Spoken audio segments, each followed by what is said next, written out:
বর্তমান বাংলাদেশে এই ইউনূস সরকারের যত আমলা কামলা আছে এরা সবাই ভণ্ড। কেউ এরা দেশের ভালো করতে পারবে না। যারা মুক্তিযোদ্ধাকে অপমান করে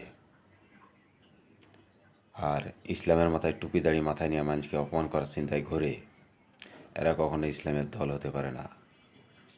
এরা মানুষ নামের কলঙ্ক। সবার একদিন বিচার হবে ইনশাল্লাহ। বর্তমান বাংলাদেশে এই ইউনূস সরকারের যত আমলা কামলা আছে এরা সবাই ভণ্ড। কেউ এরা দেশের ভালো করতে পারবে না। যারা মুক্তিযোদ্ধাকে অপমান করে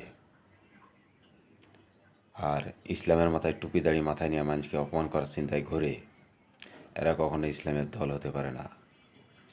এরা মানুষ নামের কলঙ্ক। সবার একদিন বিচার হবে ইনশাল্লাহ।